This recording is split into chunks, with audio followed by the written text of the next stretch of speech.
Welcome to the Ilongga Yogi Podcast. My name is Kate and I'm from Iloilo City. I'm a certified yoga instructor and certified in mental health counseling.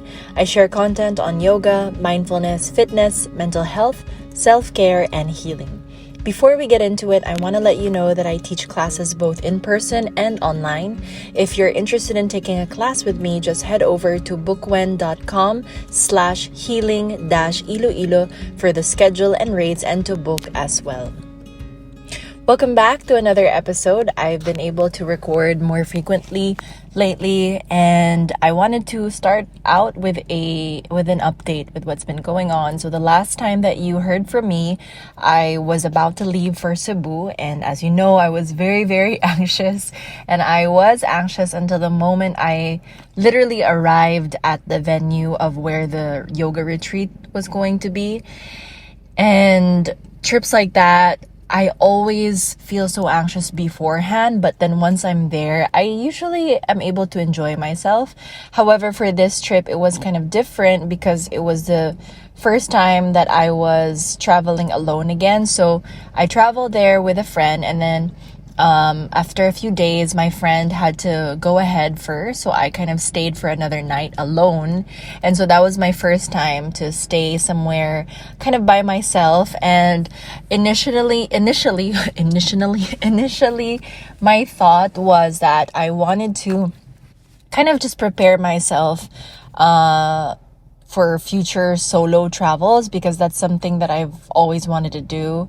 But usually I'm okay with going around, kind of. I'm very much conservative when it comes to that because, again, my fears get the best of me. So I don't know how I should go about that. But that trip, when my friend went ahead and I was the only one left in Cebu, I kind of just stayed in the hotel, and then I saw this really good massage place across the hotel, so then I did that. And then I did spend like most of the morning before I checked into my hotel talking and meeting a new friend, so we were able to like just talk for hours and bond. So that was nice to experience, because the old me would have never stayed. I would have probably tried to find like an excuse to get out of it, but because I'm just like so anxious about like what else do we talk about, or kind of just craving for alone time by that time. But I didn't. I stayed with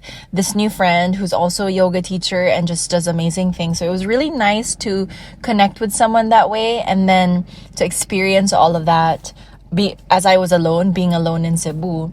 And then for the night though, although it helped that I had a work engagement really late in the evening, really late in the night, so I basically just had a few hours left in the hotel before leaving. So that helped a little bit. So because usually I have a really hard time sleeping when I'm alone.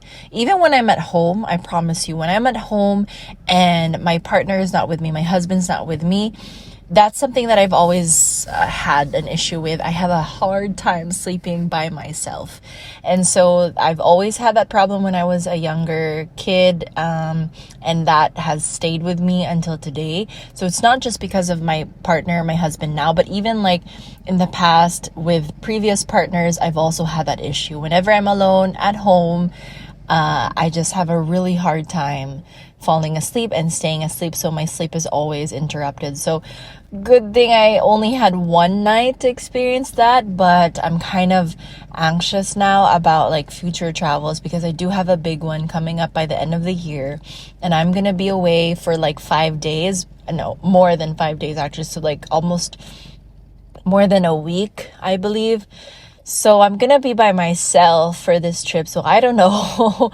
I'll try to figure that out. I don't know what to do, but I really want to conquer that, because that's like the only thing that's kind of holding me back from traveling by myself, which is something that I want to achieve. Like I want to travel abroad one time, for once in my life. So anyway, but the good thing is everything worked out. My work engagement there in Cebu was a success for me. I was really happy about it. We all had fun. Everyone learned from that experience, from that talk. So it was good. And I love traveling. even if it's just like locally, I love traveling to go to these different sites for work. So that's been really good. And I hope I can do more of that. And it just like makes me so excited about what else I can do to reach out and connect with the other offices, with the other sites of my work. So that's been great. And ever since I came back, because of course being in Cebu, I was around a lot of people. It was a lot of mingling and socializing. I definitely just tried to lay low for the past few days. It's already been several days. So I arrived Tuesday. Right now it's Friday. And so it's been a few days. So I really wanted to just stay at home, especially in the morning. I haven't been, working out or going out in the mornings like I usually would. And just kind of staying in bed a little longer, scrolling through social media, like indulging a lot lately. And, I've just been kind of taking a break. And besides like indulging in terms of social media, I've also been indulging a lot in my eating habits, not only recently, like this week, but even like the past few weeks, maybe even months. I've definitely been addicted to sweets and sugar again, like with an intensity. like like chocolates. I've been so addicted to Snickers lately. Like I would eat it all the time. And I've been so addicted to other types of food. And I don't know why. Maybe I'm anxious about something that I'm not aware of yet, but that's what's been happening. So definitely, since it's June 30 as I'm recording this right now, tomorrow's July 1, and it will be the perfect time to just like start over again, refresh a little bit, reset. So I'm definitely gonna try and discipline myself again. And like today, I just bought dark chocolate instead of, milk chocolate and like commercialized chocolate with a lot of sugar in it. It's still chocolate, yes, but definitely it'll help me lessen my cravings, that because I have like a replacement. So I have dark chocolate. I've set up like my schedule a little bit that by come next week I want to have like a steady routine again, because I've kind of been all over the place for the past few days, almost for the past week for sure. So I'm just trying to like calm myself down a little bit, because the past week has been very, very stressful for me in terms of like the nerves and the anxiety. And I don't know, maybe I need a therapy session again because of the anxiety that I've been experiencing. But I think that is something that I will be doing soon, like really talking to a psychiatrist or a psychologist so that I can understand like what's going on, because that could be affecting the way I eat, my eating habits, and just my overall routine and health. And actually, my topic today is kind of similar to what I just shared, in terms of how my routine has been off, and that's been affecting me, and it's been causing a lot of anxiety. And I could even feel it, because I could even sense how like I'm not really motivated to teach right now. Like I would rather just stay home and rest and rest and rest. And I think it's because I have been a bit burnt out just from the past few weeks, maybe even months, without even realizing it. And that's why I feel like it's really good to talk about burnout right now. Not only was it my topic when I went to Cebu and visited one of the offices there, but it's also something that I very much relate to. So a lot of the things that I'll be sharing here today are kind of a combination of things that I've read online and that I've known about for a long time, and based on my experiences with burnout as well. Because honestly, where I am right now kind of rooted from an experience of burnout. So because I've made this huge change in my life, like how I'm in Iloilo now, unlike before I used to live and work in Manila, all that burnout that I experienced kind of led me to be here today. So let's start out with just, understanding what is burnout. And honestly, you could read up the actual definition of burnout. So I want to explain it in a way that I can share with you my experience too. In my experience, burnout kind of starts out when you deal with so much stress at work or at school, and it just becomes a constant thing. And that's the thing that happened to me, and I think all of us can 100% relate to that. Experiencing just nonstop stress and pressure, and then it just keeps building up in time, and you're not able to manage it. You're unable to notice that and then take specific measures. So that's kind of where it always starts. It's kind of unnoticeable as well, because again, it starts out with just like stress, daily stress, and in your head you kind of think that that's normal, right? We all kind of experience that, so it's not really that big of a deal. But the thing is, again, it's constant. So then suddenly one day you wake up and then you're starting to dread work, you're starting to dread school, whichever applies to you. And that's what happened to me after, I think, a couple of years of just like feeling very pressured in where I was working, even though it was something that I was passionate about and it was something that I loved to do. Because I had like an experience, some sort of pressure and a lot of stress in terms of that environment, right? I started to dread like waking up early in the morning and showing up for a class.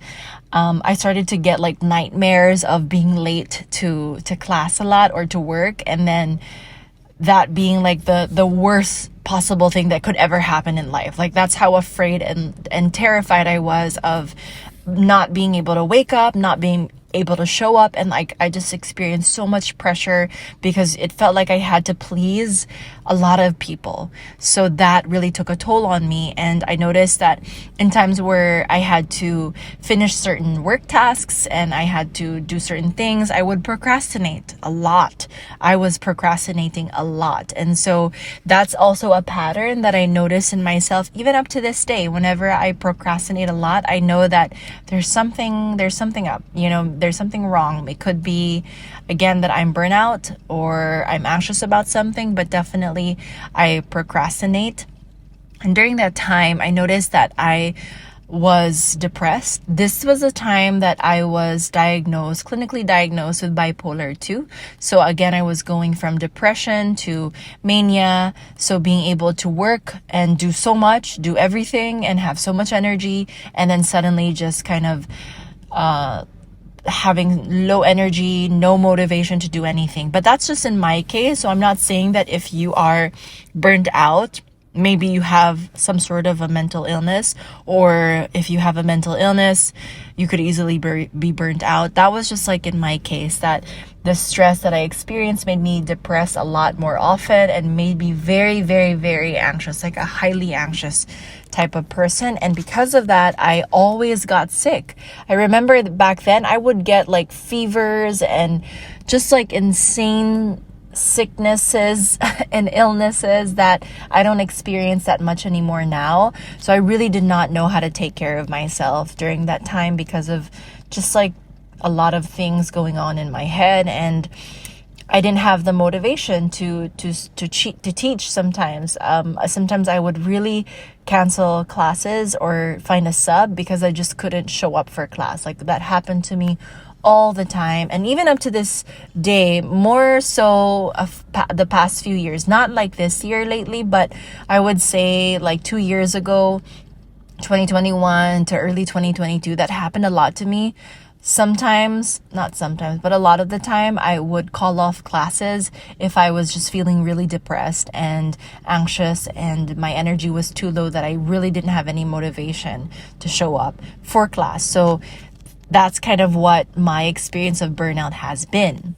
Now, there could be a lot of causes of burnout, so I'll just go through a few of them. And again, the next few parts of this podcast, I've taken this from online, from helpguide.org, so you can read it there as well and look it up there.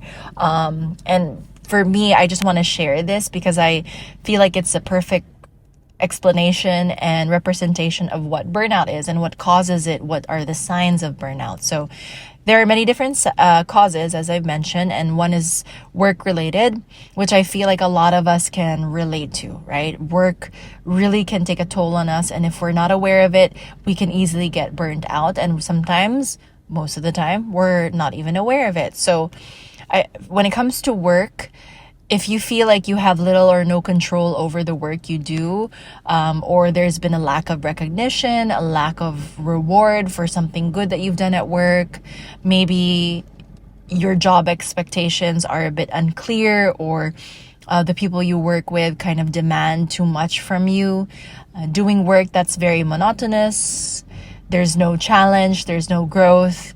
And then working in a chaotic or high pressure environment is another cause of burnout. And this is something that's very common. I see it a lot.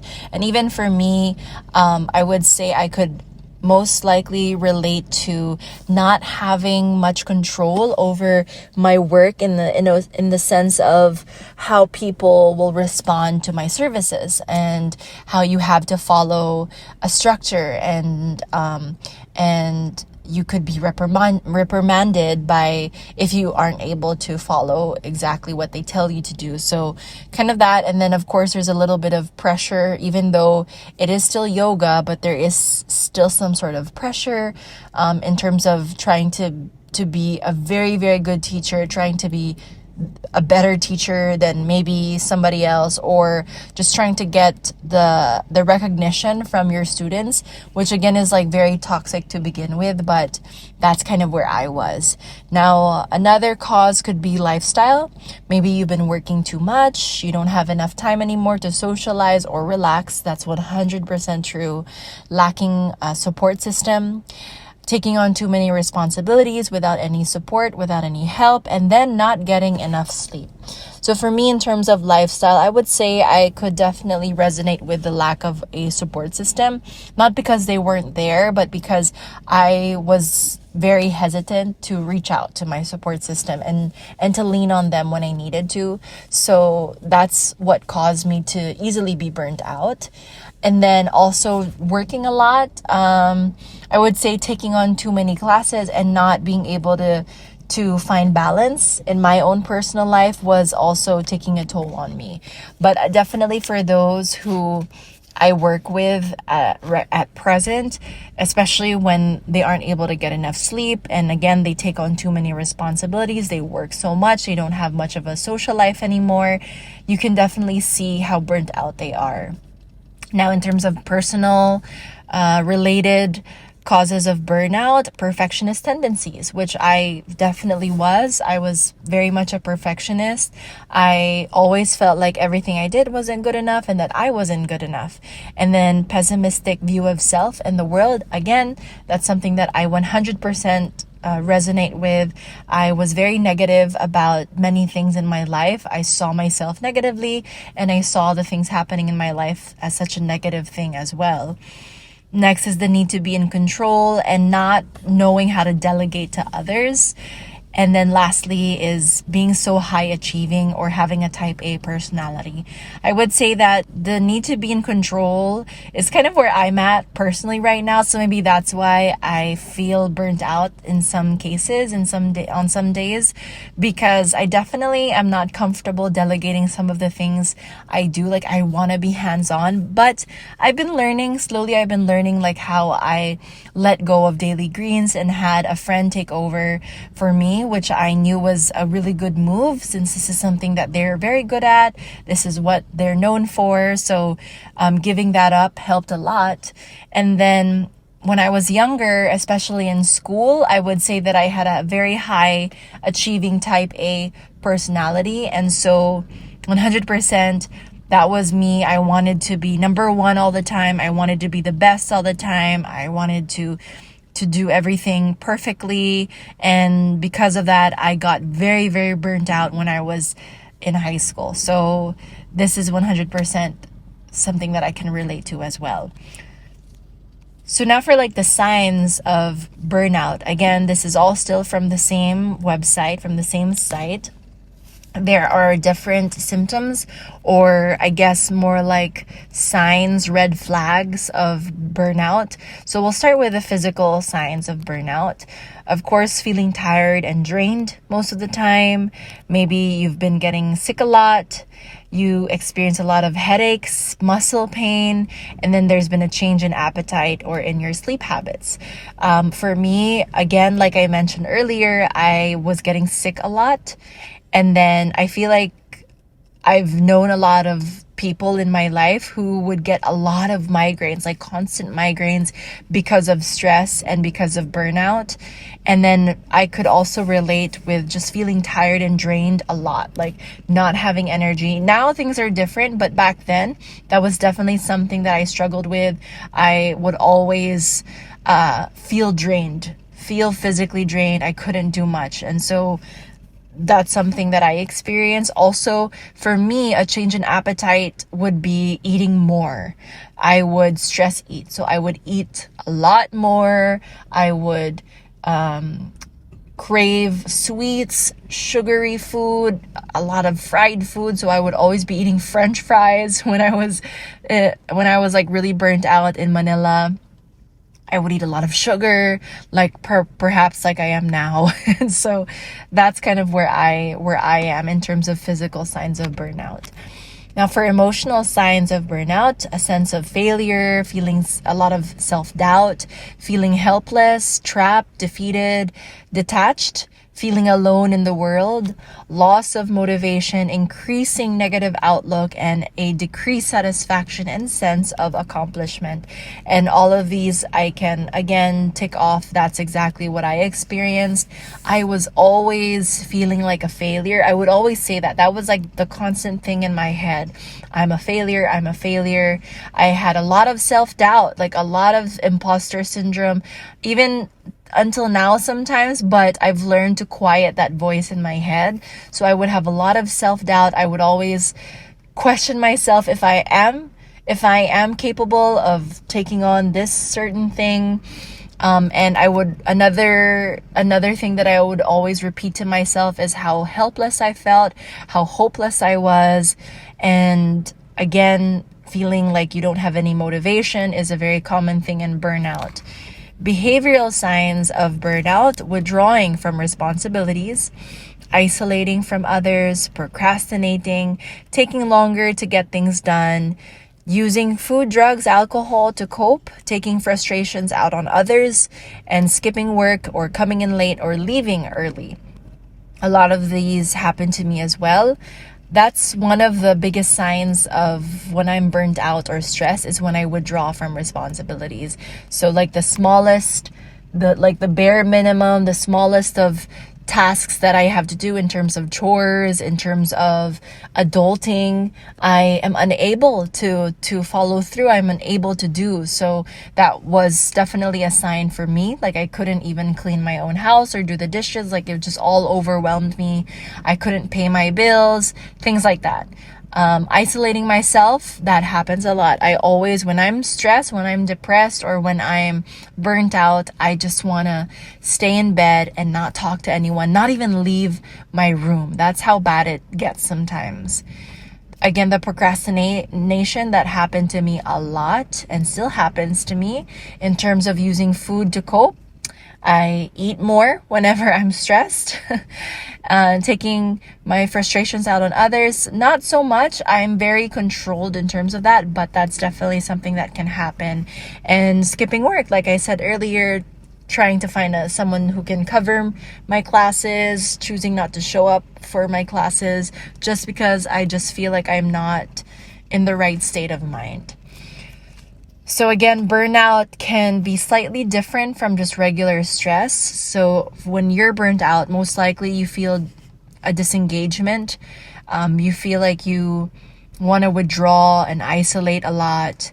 You have feelings of helplessness, hopelessness. You have no motivation. You feel detached. You can easily feel depressed.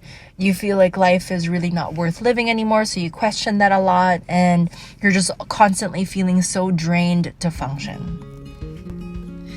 So let's take a quick break from this episode to talk about my juice brand, Daily Greens. If you're in Iloilo City and looking for healthy juice that doesn't have any added sugar, no preservatives, and is packed with a variety of vegetables and fruits, then you should try Daily Greens. With 2 flavors, Greens Blend, a blend of 11 vegetables and fruits, and Carrots Blend, which is 50% carrots and a mix of other vegetables and fruits, this is unlike any other juice sold on the market. Most juices are packed with more fruits to help it taste better, but completely miss the point of being a nutritious and healthy drink. Remember, fruits are still filled with sugar and must be enjoyed in controlled portions. Daily Greens make sure that you get the most out of a bottle, packing it with more vegetables than fruits and making it fresh, not to mention affordable for everyone. You can enjoy a bottle or 2 every day, which is perfect if your goal is to maintain healthy yet easy habits in the long run. You can order from Healthy Kitchen, Salads and Wraps, and other establishments that sell Daily Greens.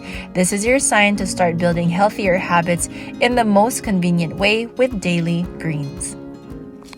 So now that you have an idea, a picture of what burnout is, maybe you're starting to realize that you're burnt out or you've experienced burnout. How can you avoid it? So I want to share how I was able to avoid burnout or to manage burnout and what has worked for me through the years. So of course, the main thing that helped was to take a break from work.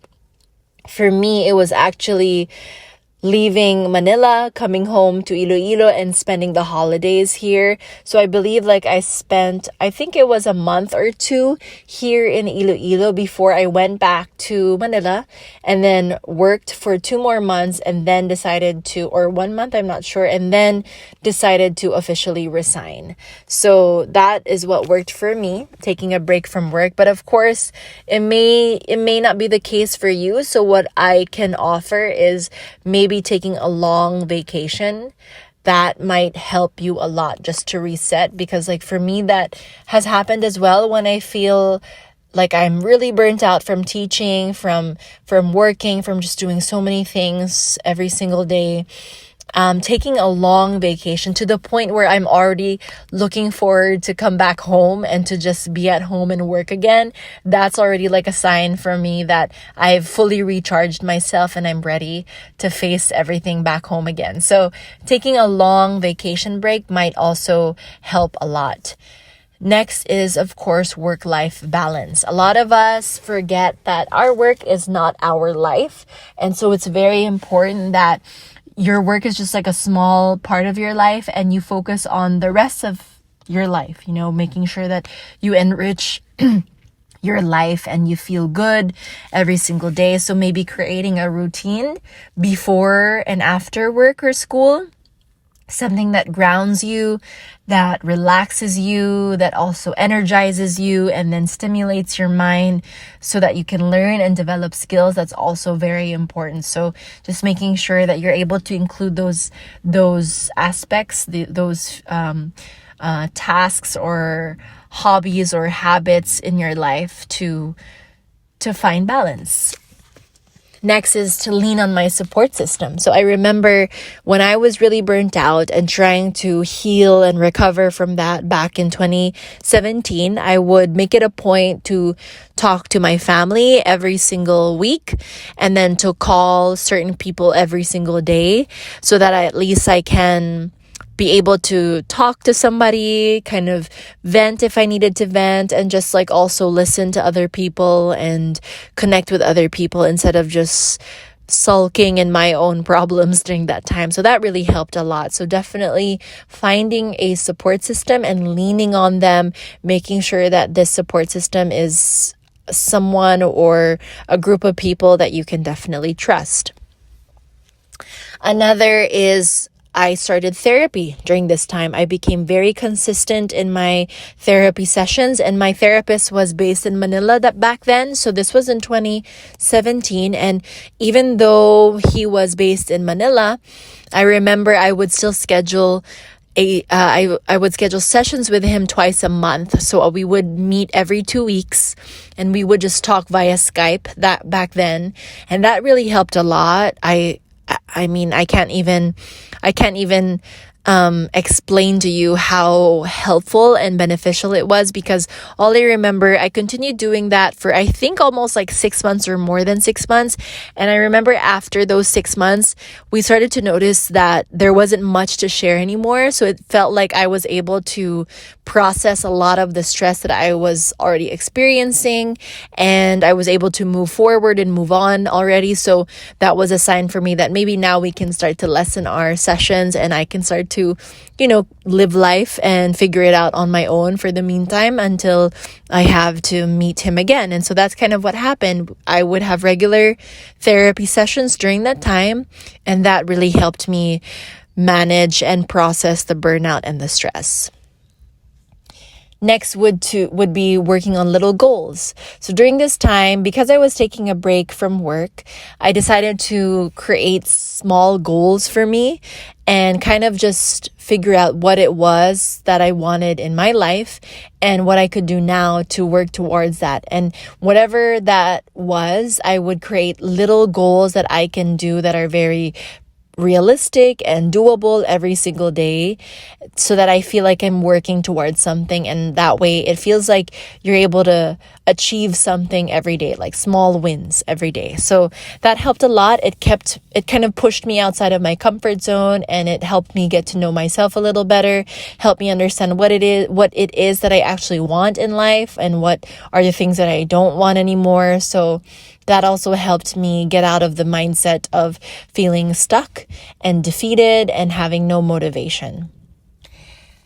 Next is journaling daily. So during this time, I journaled every single day, especially when I had like a lot of things in my head. I would journal it all out, and that always helped me. If there were days when I was unable to journal in the morning, I would definitely make time in the afternoon to do that, because it felt like I just couldn't function for the rest of the day. Like there was just a lot going on in my head. So journaling helped me a lot. Another thing that also helped was actually helping others. And that's something that I'm able to do now more often. I'm able to give a lot more to certain things. And that always makes me feel so good to be able to do that, and to kind of take me outside of my own problems, especially when I see that these people have worse problems than I do, and then I'm able to offer them some sort of help in my own way. That also, again, kind of helps me manage and humbles me, and then manage my feelings of, again, helplessness and feeling like a failure. Lastly, the last thing that really worked for me, I honestly feel like it was finally enrolling at a gym, and then enrolling at a gym that had classes, because through CrossFit classes, or whatever you want to refer to it as, it could be functional fitness or CrossFit, but basically the classes helped me interact and socialize with other people. Of course, the workouts helped me move more and take care of my body and be more aware of my body and take me out of my mind. And that really helped me create new friends, meet new people, and just have a fun time every single day too. So all of these really took me out of that dark spiral of burnout, because it really affected me a lot, to the point where you kind of question yourself. It's like, I feel okay, but also I'm not okay. And even now when I look back, I realize that it was all just like burnout. It was all burnout. And that's why I'm in a place now where I feel more aware, self-aware, and more mindful of that. Other ways as well that you can avoid burnout is to choose your circle, which is 100% true. Making sure that the people you spend time with are people that are positive and inspiring, not people who are negative. Another thing is to change the way you see your work. Again, a lot of us see work as something that is our priority, something that's so important to us, but you can also, especially if work is stressful, you can look at it as just a way to fuel whatever your passions are financially. And then, again, it's not your identity. So it's just something that keeps you busy. But again, focus on your life outside of work. Finding value in what you actually do. So If your work is causing you a lot of burnout, how can you find value in your work? What are you learning there? How is it making you a better person somehow? So you can also try to change your perspective through that. Again, creating balance, work-life balance, 100%. Getting to know the people that you work with. A lot of the times when we're so stressed, we're just so focused on ourselves and the problems that we have. And we forget that, we're surrounded by other people who have other stories. Maybe these people are very interesting and we didn't even realize that yet. So it's very important that you are able to reach out to the people you work with, give them your time and your presence to get to know them, and maybe you'll create a new friendship through that. Setting boundaries by saying no. We forget to do that a lot, and that's something that I never used to do. That's why I would end up teaching so many classes in a week, because I would always say yes, yes, yes, then say yes to all these gatherings, say yes to all these other things. So I've definitely learned my lesson that it's important to know your boundaries and to say no when you know that it's too much already, it's too overwhelming already, and to be very clear about that, to be very stern about that. Social media breaks. Those can really help clear your mind and help you slow down a little bit, because sometimes, like for me in my experience, whenever I'm so, I guess, when I've been scrolling too much, so I'm engrossed. What's the word? Basta yun, when you're just really scrolling and spending too much time and so distracted by social media, my mind feels like it's all over the place, like it's a big, huge mess. And so I have to take those social media breaks too, just to, again, keep me grounded, bring me back to the present, and not think of so many things all at once, because like social media is so fast. You just scroll, there's something new, scroll something new again, right? And so we forget the value of like stillness and slowing down and the silence of everything. So taking social media breaks can also help a lot. Rekindling your passion for old hobbies, right? Maybe trying to paint again, to draw again, to run again, all these different activities that you used to enjoy. Maybe baking again or cooking again. Adjusting your sleep and taking time to relax. Like again, scheduling time to relax as if it's the most important appointment you have for the day. And then being mindful of your food, your eating habits. All of that affects your mental health. So it's important that you don't eat too much sugary food, fried food, or oily food, and you try your best to eat as healthy as you can, because that does affect your mental well-being.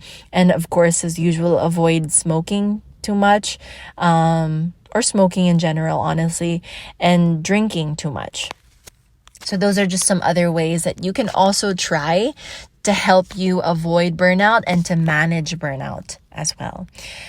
So just to wrap things up, many of us are really not aware that we have already experienced burnout, or we're currently experiencing it, because it just happens so slowly until suddenly you feel like you've lost all motivation and enthusiasm to even function.